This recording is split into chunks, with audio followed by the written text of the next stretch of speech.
안녕하세요. 경희사당의 강경입니다. 오늘은 밥그릇로라고 하는 한자가 들어간 것을 다 한번 모아봤습니다. 밥그릇로 특이하죠? 궁금하시면 끝까지 함께 하시죠.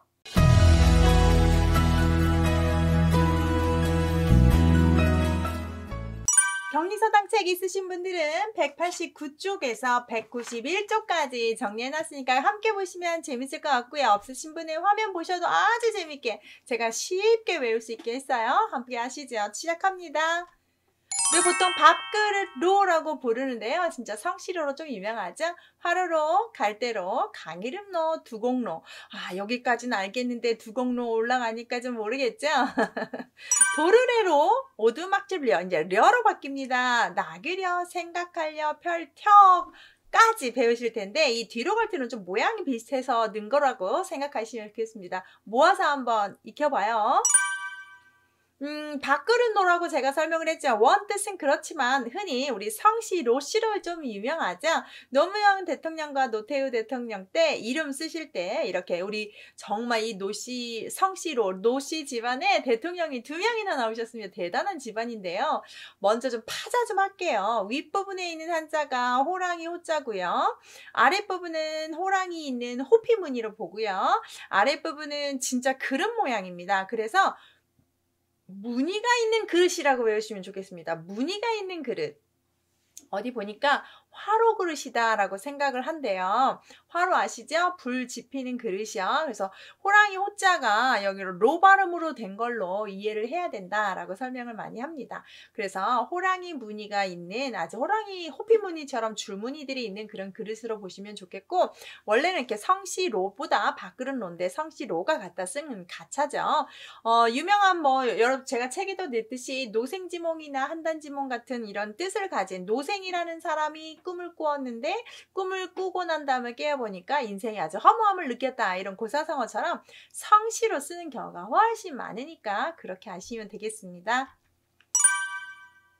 불화, 방금 화로 그릇을 뜻하다라는 말이 있었잖아요. 그래서 더 구체적으로 뜻을 더해줍니다. 그래서 불화를 집어넣어서 불그릇 이렇게 되는 거예요. 그래서 불을 담아놓는 화로인데요. 지금은 난로가 있지만 옛날엔 방에 이렇게 화로를 놔서 따뜻하게 하는 거죠. 그래서 화로, 난로 이럴 때 쓰는 로자입니다. 요즘은 난방시설이 참 잘 돼서 이런 것들을 많이 두지 않지만 옛날엔 정말 필수죠, 필수. 옛날보다 지금이 훨씬 더 춥다고 하는데 옛날보다 난방기구를 더 많이 쓴다는 거죠. 사람들이 얼마나 따뜻하게 사는지 감사해야 해요. 갈대로 풀초를 집어넣습니다. 풀초를 집어넣고 그를로자가 발음을 해주고 있습니다. 그래서 갈대빛이 약간 거뭇티티한 갈대다라고 하는데, 노적이라고 할 때 피리적자를 써서 갈대잎을 말아서 만든 피리가 있대요. 그래서 갈대로라는 뜻이 있다는 거. 여기에서 이렇게 쓰임이 많지는 않고 급수도 상당히 높은 한자들이니까 발음을 좀 보시면 좋겠습니다. 자, 그 다음에 강 이름 로자도 똑같아요. 노수라는 강이 중국에 있는데요. 음난성에서 발원한 양장항으로 들어가는 강인데요. 중국에서 아주 중요한 강이에요. 그래서 좀 알아두셔야 됩니다. 강 이름 로, 노수까지 하셨습니다. 이제 두곡로라고 그래가지고 제가 그림을 하나 추가시켰는데요. 두곡로라고 하지만 보통 나무로 만든 두공인데 그걸로 만든 상을 뜻한대요. 그래서 제가 찾아봤더니 이 두곡로는 쓸 수 있는 단어가 목로라는 단어로 쓸 수 있어요. 아주 4번급수에 나오는데 그냥 나왔길래 제가 설명하는 겁니다. 주로 선술집에서 술잔을 버려놓기 위해서 널판지를 줬고 기다랗게 만든 상인데, 요즘은 이렇게 목로가 실내에 들어가면 이렇게 쭉 있는 거 일본이 많이 있죠. 그래서 이런 거를 목로라고 한다는 거 참고하시면 좋겠고, 그냥 알기만 한데요. 중요하진 않아요.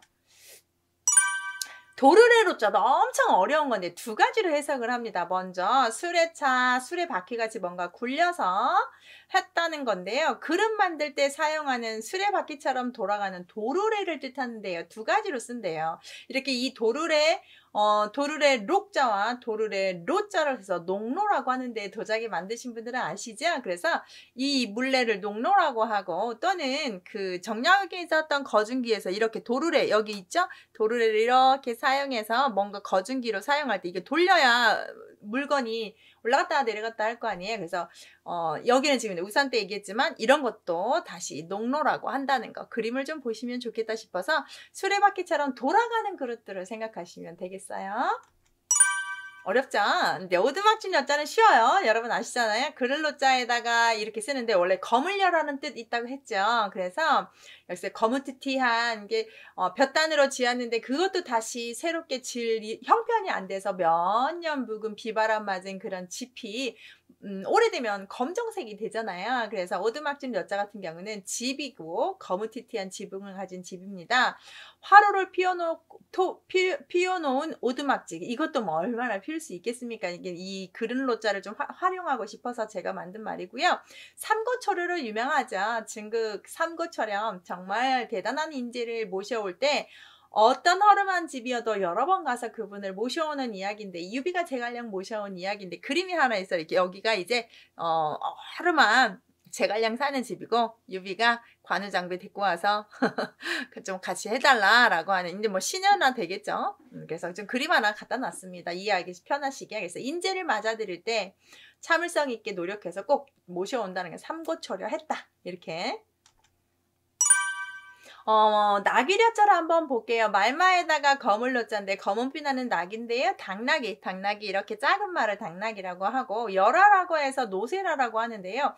당나귀하고 노세를 표현할 때 열화라고 하는데 제가 찾아보니까 노세는 잘 나오지가 않아요. 근데 어떻게 구분하냐면 노세는 당나귀보다 크고 힘이 세대요. 당나귀는 지금 여기 있듯이 이렇게 자그마한데 꼴을 한번 먹으면 오랫동안 걸어갈 수 있고 거친 먹이도 잘 먹어서 당나귀를 우리가 키우기가 쉽다고 합니다. 그래서 당나귀와 노새를 열화라고 한자로 한다. 4번급이에요. 그냥 참고. 자, 이거는요. 그 거물로하고 좀 관계가 없고 윗부분만 똑같고 아래 마음심으로 바뀌어서 제가 좀 모양이 비슷하지 않느냐라고 해서 한번 같이 묶어봤는데요. 생각할 려자고요. 여기서는 파자할 때 호랑이 호자와 생각사를 완전히 띄워버렸습니다. 근데 그릇명자하고 따로따로 봤는데 지금 여기는 생각사로 볼게요.